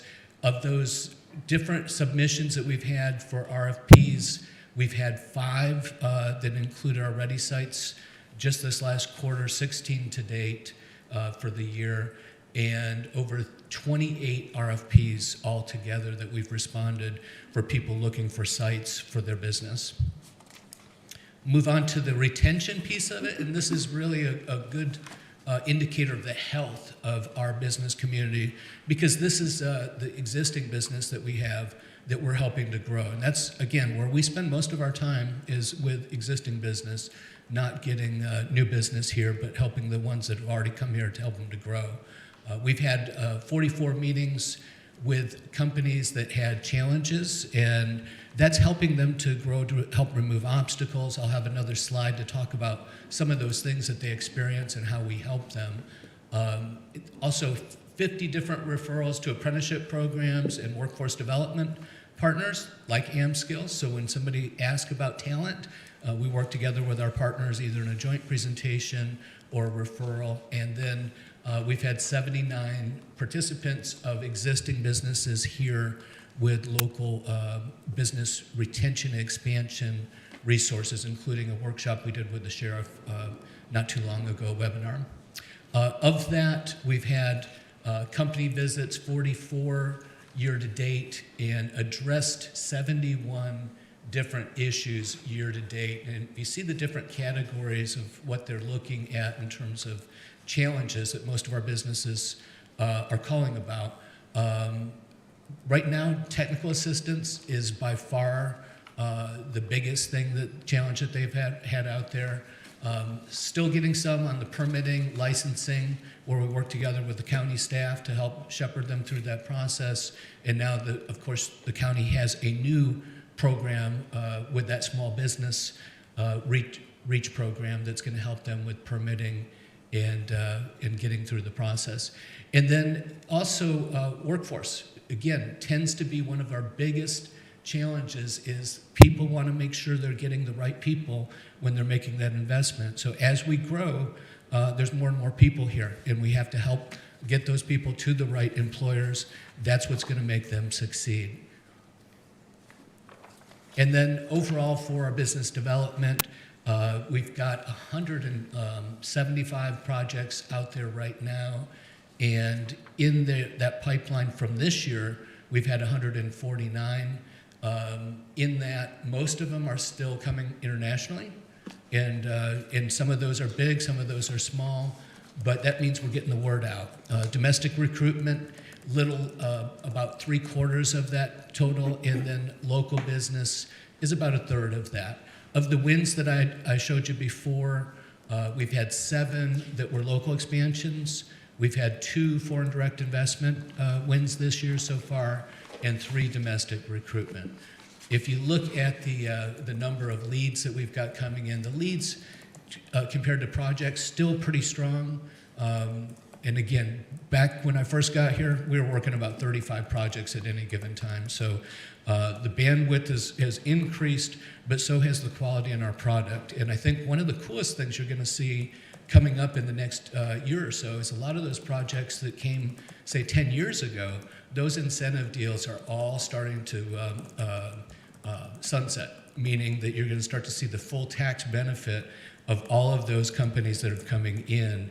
And if you didn't know, those projects that we bring in that you all vote incentives on, as time progresses, the value that they bring to the community goes up over time. And at 10 years, it gets really high because they're paying full taxes at that point. Whereas, for example, housing, we initially get some money on impact fees and things like that, but the cost of service, we start to see a decrease. So it's a direct inverse relationship between what we're doing on those commercial deals and what we're doing on residential. So I've got an intern from London that's with us through the summer, master's degree candidate, and he has done a study that I'm going to bring back to you guys at a future workshop to show that relationship and to show where some of these are starting to really kick in right now from the work that you all did back 10 years ago. And then marketing, still telling our story, letting other people tell our stories, 5.4 million to date this year in earned media, and that's where other people talk about us, not just us. And then where are they coming from? A lot of them now from Florida are looking at Pasco. I saw the chamber recently, the Florida Chamber quoted Pasco as one of the best and fastest growing communities in the state, and that's getting a lot of attention from our counterparts around the state. They want to know what we're doing up here. And then private sector, 92 total investors.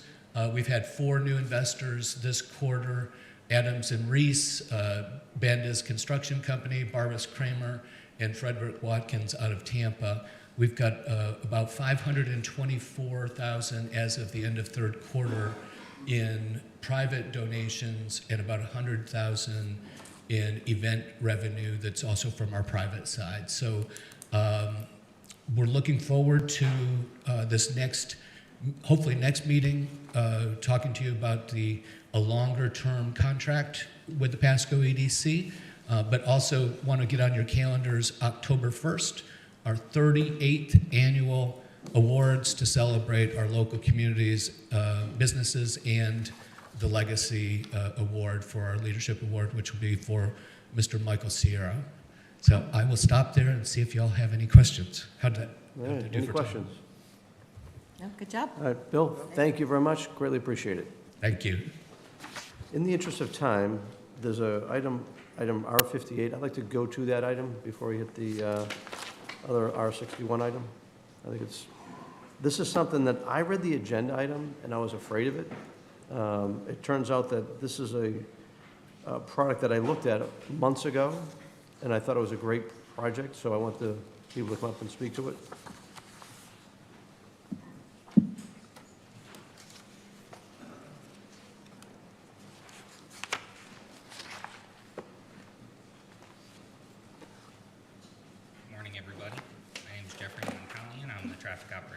Can you speak up a little bit, please? Yeah, sometimes that, Can you you hear gotta me? speak into the mic, yeah.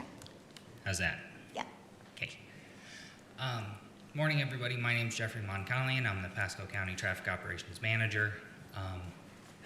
We're going to have a discussion today about the school zone speed cameras and the Entella Road School Zone Safety System pilot program. How do I go to the next slide? This? You got it. All right. The first part is the school zone speed cameras. Some of the enabling legislative rules. This came up with House Bill 657, which authorized counties and municipalities to begin this program and enact an ordinance at their discretion to use the speed detection systems, which are similar to the red light running cameras, for any violations of drivers going over 10 miles per hour over the school zone speed limit. Some of the other legislative rules are the Florida state statutes, 1896, 95, and 94, which basically allow for enforcement of speed limits in school zones, establishment of school zones, and to establish school crossing guard recruitment and retention programs. Next slide. So some of the school zone detection systems in surrounding counties and municipalities. Hillsborough County, they have the ordinance adopted and their program is active. Manatee County, they had their program established in, I believe it was 2023, and then it was discontinued in 2025. Pinellas, I was not able to find any activity for Pinellas County. Citrus County is working on their ordinance. Hernando, the board voted no for the program. Sumter County, same as Hillsborough, and Polk County as well, they have adopted the ordinance and their program is active. Newport Richey, last time I spoke with them, they were working on going through procurement and installing their cameras. and Dade City, again, last time I spoke with them, they were working on establishing their ordinance. Next slide, please. So the major steps and timeline for getting this program established and installed. The ordinance adoption would be our next step after this meeting. We would work through getting the ordinance in, and then we would have to have interlocal agreements with the city of Newport Richey, Zephyr Hills, and with the Pasco County Sheriff's Office. After that would be our community awareness plan, getting all the information out to all of the constituents in Pasco County so that they know what this includes, then procurement and installation. If I could stop you, I wanted to do this because I thought it was going to be real quick, but I got a little concern as far as this goes with the cameras. It says, while collecting non-personally identifiable information. What does that mean? Non-personally identifiable information, Right. no face. They can't identify you specifically. But you're taking the pictures of plates? All right, I thought it was a different type of warning system. So that's different. That is the IntelliRoad system, and they're here to speak about that. I'm speaking specifically about the school zone cameras. All right, I'd like to hear about that. Because again, we just talked about with, Are we Wait, voting can on we- this today? Wait, he finish his presentation? I can run through it faster if you need. Okay. Yeah, I think he's only got a couple more slides. Once you get to your data, and then really what we want direction from the board is do you want staff to proceed and bring back an ordinance on this? Correct. Go ahead. okay. Continue? All right, next slide. Interlocal agreements. So for Newport Richey and Zephyr Hills, we need to establish an interlocal agreement to borrow their special magistrate to act as the local hearing officer. The interlocal agreement with Pasco County Sheriff's Office is for them to hire a traffic infraction enforcement officer to issue the citations, and it will be a hired position at no profit to the Sheriff's Office. Next slide. Resource requirements. We have properly established school zones throughout Pasco County with all the requirements set by FDOT. The vendor will install the cameras and maintain the cameras, and then the personnel will be taken care of by interlocal agreement. Next slide, please. Revenue management citations, they are $100 per infraction. The revenue is divided as shown, $20 to the Florida Department of Revenue, $60 to the county or municipality, $3 to law enforcement and criminal justice, $12 to county school district, and $5 to school crossing guard retention and recruitment program. Any additional costs that would be a part of the program would come out of the $60 that come to Pasco County. So that would be the money to the special magistrates and to the sheriff's office. Next slide, please. So the location data, when we started working on the draft ordinance, when this came up, there was, I believe, 30 or 31 school zones that were identified by the sheriff's office and the school board for, they typically had issues.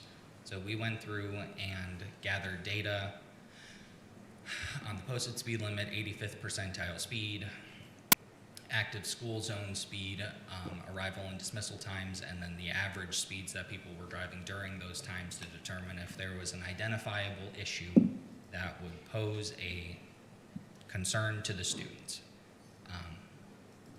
I don't know if you guys want to go through each one individually, but From what I'm seeing, you've got 5 out of 6 that are all in, looks like District 2. That commissioner's not here today. correct. Okay, go ahead. That's it. That's it? Yes, sir. Okay. You want to go ahead and bring up IntelliSystems, and then the board can have additional discussion? Absolutely. All right, so I'll introduce them. This is the IntelliRoad School Zone Safety System Pilot Program. They're going to go through the specifics of the program and what their product does, and then get your guys' input on it. Thank you. I think it's still morning. Good morning, everybody. Appreciate the commission and everybody's time here today. My name is Sean Poole. I'm Managing Director of IntelliRoad. We are a wholly owned subsidiary of Kira Solutions, which is based in Lakeland, not too far from here. And we are here to present a alternative solution around school zone safety. We've obviously heard all the concerns about your constituents around public safety, how the data is being used, different versions of PII and tracking and other aspects, and we take a different approach to this. Formerly, prior to joining Kira Solutions and IntelliRoad, I worked at the U.S. Department of Transportation. We say all the time, as public servants or former public servants, we don't want to do what we used to complain about. We listen to the constituents and hear and come up with innovative technologies to either complement or serve as alternatives to what's in the marketplace today. So very quickly, I want to just talk about how our solution works and how it's different. Yes, this is a camera-based detection system. However, what we are not doing is we are not storing any video. We're not collecting video. We're not collecting license plates. We're not collecting facial recognition.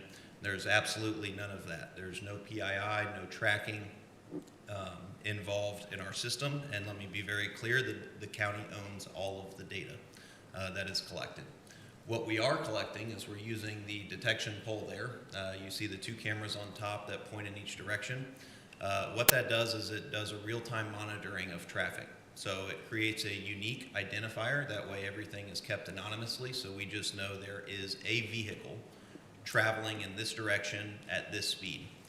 We know how long it takes to identify the signs and how long it takes for that vehicle at their rate of speed and direction to make a safe stop prior to being in the intersection or in the crosswalk where kids and parents and others are crossing.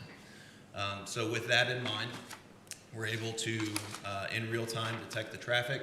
We also have the other camera in the middle that is looking at the crosswalk itself. Again, no PII, no collection of any personal identifiable information. And all we are doing is when an individual is in the crosswalk, it will automatically trigger the beacons that you see. We have seen studies across the state of Florida that there is upwards of an 80% non-compliance rate of pushing the button before you cross an intersection. If you don't push the button, it's just a static sign. All the other data that goes behind it doesn't help. So what we're doing is using this passive detection system to automatically trigger those warning lights only when a pedestrian is present. We can move to the benefits for the county. Again, this is a alternative type of solution to whether it be speed cameras, whether it be the flock style cameras that's been discussed. This is first and foremost to improve safety. Bring awareness to drivers and to the pedestrians, because the one piece that I didn't mention on the previous slide is the ability that if we know a vehicle cannot make a safe stop, we can issue audio alerts into the crosswalk directly to the pedestrians to let them know that there's an unsafe condition. We do work very closely with FDOT. We're also in direct communications with Federal Highways and working with them to ensure all of this is MUTCD compliant and does meet federal specs and regulations about what types of messages can be said, because there are obviously a lot of concerns. You don't want to tell somebody to give them a direction and it ends up causing an accident. So we do adhere to that, please. And if you have a deaf student, then obviously there's no way to communicate with them. Right. So we do have multiple ways. For the first pilot, it would be the beacons and the audio alert. We do have additional items that we can do within our system to, whether it is send geofenced location-based messaging directly to cell phones.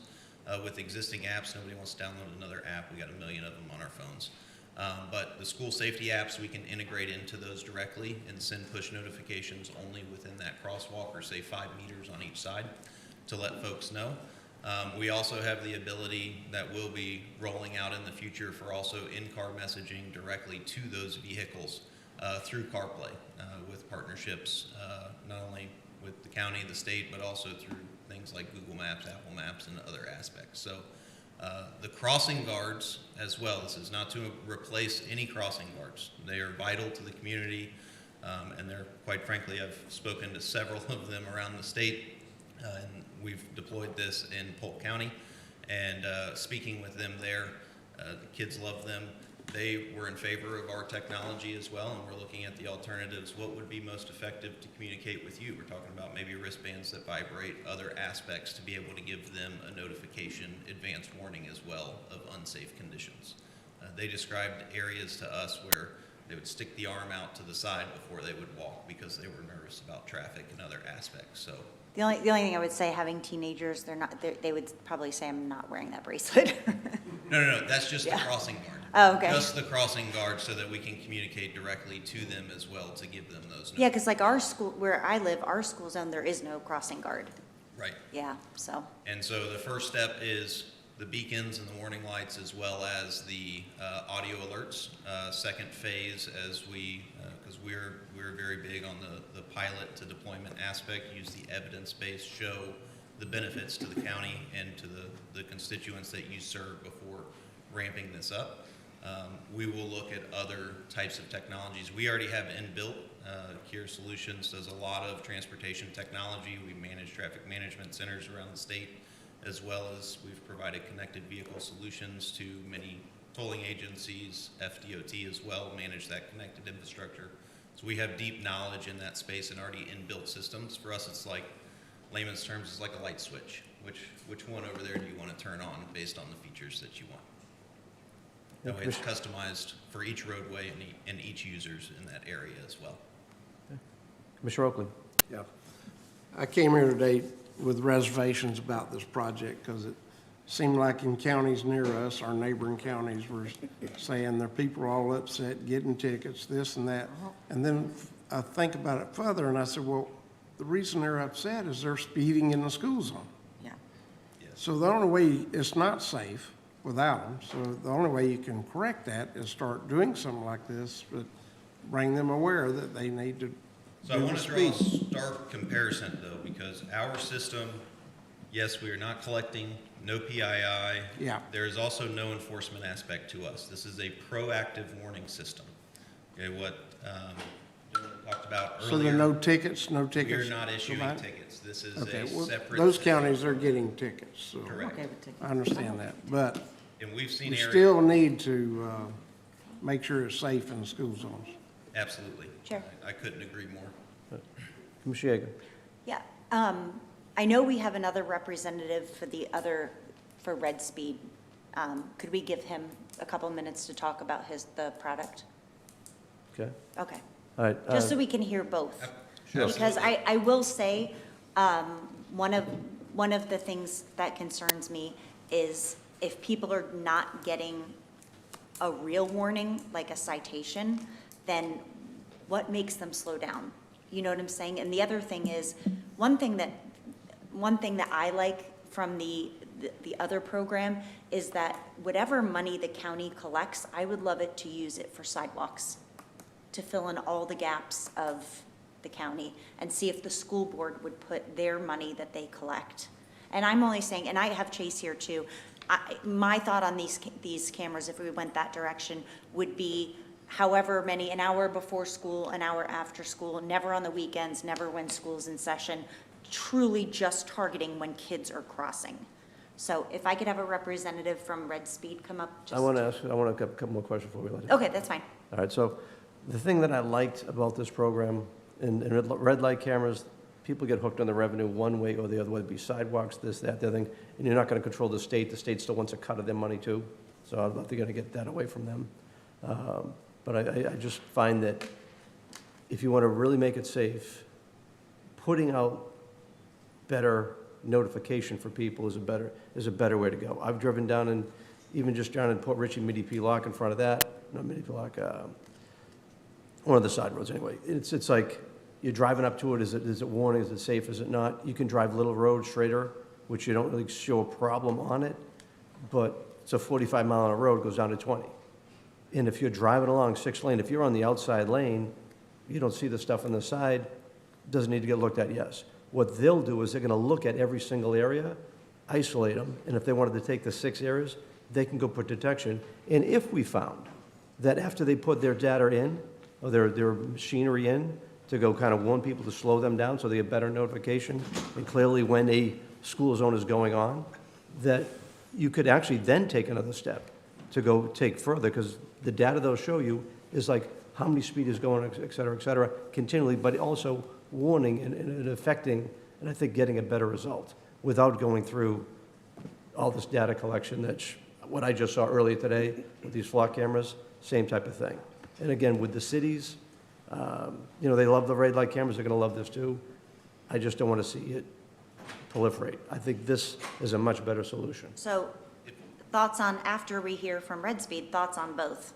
Okay? As a warning system, and then if people are speeding, I don't know. I just Yeah, feel, 30 I feel days. very strongly about kids' safety, and if no one's enforcing it, I'd be for both, but I would like to hear from Red Speed as well. Absolutely. If I could just make one more point on this as well, and I agree with you, the kids' safety is primary focus here. One thing that we are doing, like with Polk County, they do have speed cameras throughout Polk County. This isn't a one or the other type of solution. We can put it in areas where we complement the existing speed Yeah, that's what I was cameras. saying, both. Yeah, or it can be an alternative for other counties who have removed those types of ordinance. So Totally. I'd want to be very, very clear on that. Yeah, thank you. Yes, ma'am. And Red Speed, you have about 2 minutes, so talk quick. Then it's lunchtime. Good morning, Chair, Commission. I can be well under 2 minutes. I appreciate the opportunity to speak, and I do want to echo the other gentleman. Ours is complementary to that. I think they'd work great together. I'm not familiar with it till today, but we'll be willing to explore it.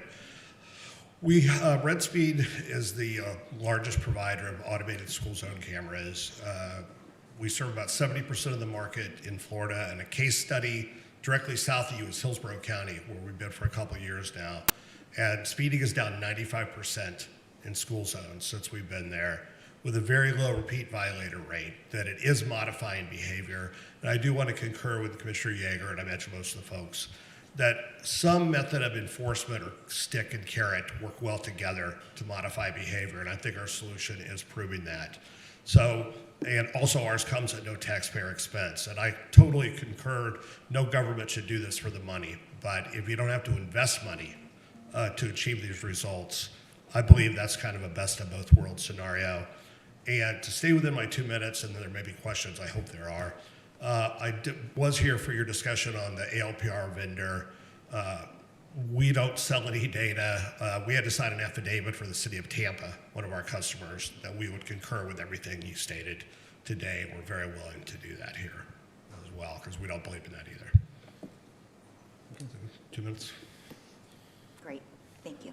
So I as just far want to as- hear from both. And as far as data goes, tell me what goes on, like, how do you get the information?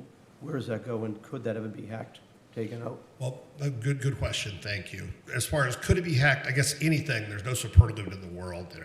We've been in business since 1994 and have not been hacked once. So we believe we have excellent places. We meet a number of standards through inlets and CGIS, which are federal agencies that have incredible high data security standards in order to get DHSMV, makes us run incredibly tight audits on that. So the only thing we're capturing is the license plate, the rear of the vehicle. The license plate is captured if it's going 11 miles over or greater during the school day in front of a school. So there are egregious violations. I think everyone would agree with that. 2 humans in the United States send that data to either DHSMV securely within Florida or to inlets, which is a national warehouse of data that I know Pasco County subscribes to for out-of-state drivers in the 7 biggest provinces of Canada. The registered owner information comes back. It is vetted. It is then sent to the Pasco County, assuming that you became a customer of ours. It is sent to Pasco County for a deputy or a traffic infraction enforcement officer to have the final up or down. We have no purview in that. Is this a violation we're citing? If they say yes, it is printed, mailed. Once it's either paid or adjudicated, it's destroyed. Well, you know, I've had one red light ticket camera in my history, and it was like a quarter of a second. I found it very offensive.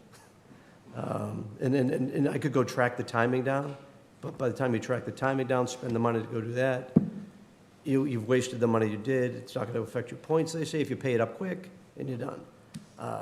So even with them having their own people to go look at these things, it could be a one-off thing of, all of a sudden, you're going from 45 to 15, and all of a sudden, bam, you got a ticket.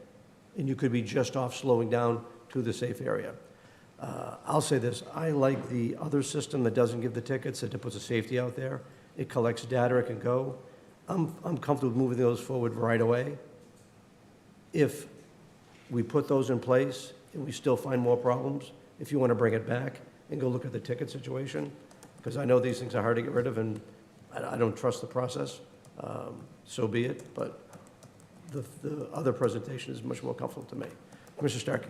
I'm going to echo everything that Commissioner Yeager said. I think it's the ticket that's going to change the behavior, and I would not be for them anywhere else in the county, but I am 100% for them in school zones. And my understanding is once they start giving the tickets, the speeding starts dropping drastically. So, and as far as Midi-Pilock, I've called the school district on that one because there is no school at Midi-Pilock anymore. I didn't mean Midi-Pilock, I got my... Well, Midi-Pilock still has the flashing lights, and they don't have a school there anymore. Yeah, But it's one that goes from Marlow? Mass Ave South. Marlow? Mass Ave to Main Street, that one on that road there. I don't know one on Massachusetts. It's below Mass Ave. I think it might be, on I the side think you might road be talking towards about the Marlow. fire station. I can't think of the road. Okay. Commissioner Yeager. And I just would like to call Chase up. You have like 1 minute, but I would appreciate you just to chime in on this and some of the things we Well, let me ask a discussed. question first, just to address something first before we bring Chase. If you would, come on up. What do you find the success rate is as far as safety goes after you've installed your systems?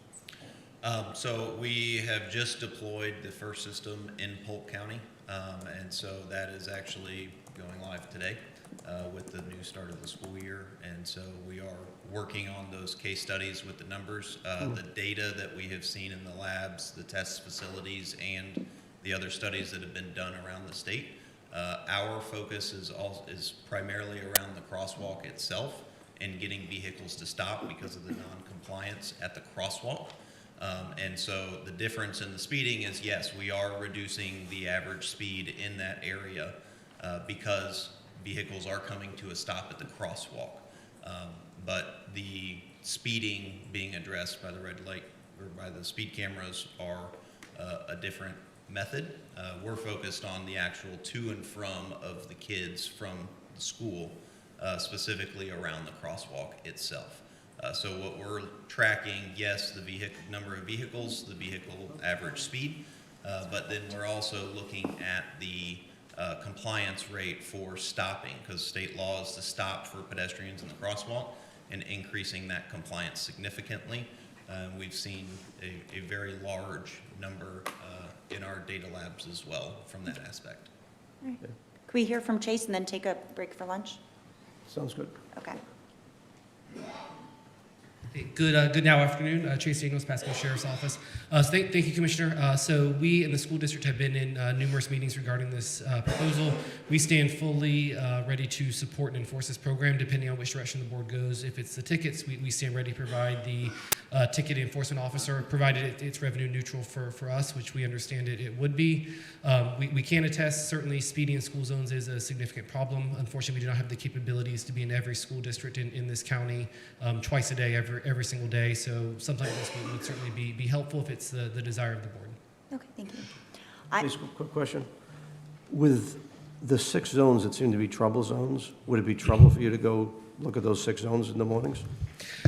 So we do that. So what we do is, especially around the start of the school year, we provide community engagement deputies or other deputies that aren't necessarily responding to immediate calls for service. And we ask them to put a special focus on those school zones around the start of the year. And we work with our school crossing guards to kind of identify those areas where they're seeing the primary speedings. Can you, I know we're collecting data, it looks like, from all these intersections. Is that data ongoing collections? If it is, can we get a comparison when the deputies are out there compared to not? We would defer to them on that. All right, so I think this is a conversation worthwhile, but I think I need more information, so we'll cancel for lunch now and we'll talk about it afterward. Break for lunch, back at 1:30.